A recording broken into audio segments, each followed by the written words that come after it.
जाहिल शोर मचाते हों, जब अहले खिरत की बातों पर कुछ जाहिल शोर मचाते हों, जब बुलबुल हो तस्वीरें चमन और कौवे गीत सुनाते हों, जब चिड़ियों के इन घोंसलों में कुछ सांप उतारे जाते हों, जब माली अपने हाथों से गुलशन में आग लगाते हों, उस दौर में हम दीवानों से तुम कहते हो खामोश रहो।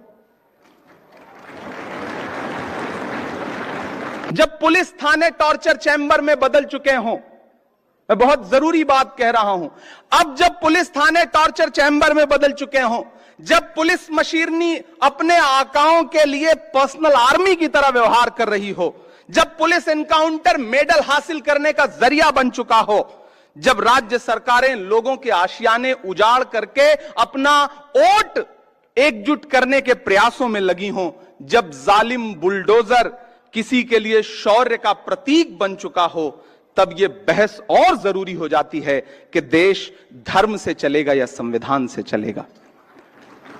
साथियों, मैं अंत में आपसे बस इतना कहना चाहता हूं, कोई लंबी तकरीर नहीं, कि मौजूदा हाकिम के काम करने का तरीका बड़ा अलग है। पहले वो अपने कारिंदों के जरिए दुष्प्रचार करवाते हैं, फिर खुद बाहर निकल करके उन्हीं चीजों पर उनकी विशेषताओं का बखान करते हैं। आप कैसे भूल सकते हैं कि दशकों से देश की संसद की महत्ता को कोसने वाली पार्टी के प्रधानमंत्री बनकर 2014 में जब नरेंद्र मोदी जी देश की संसद में पहुंचे थे, तो सबसे पहले उन्होंने देश की संसद की सीढ़ियों पे मत्था टेका था। याद है आप सबको वो मंजर? और उस मत्था टेकने का अंजाम क्या हुआ कि महज 10 साल के अंदर उन्हीं सीढ़ियों से बनी हुई संसद को बदल दिया उन्होंने। पुरानी संसद बदल के नई संसद कर दी। इस बार उन्होंने संविधान को मत्था टेका है, तो खतरा बढ़ गया है।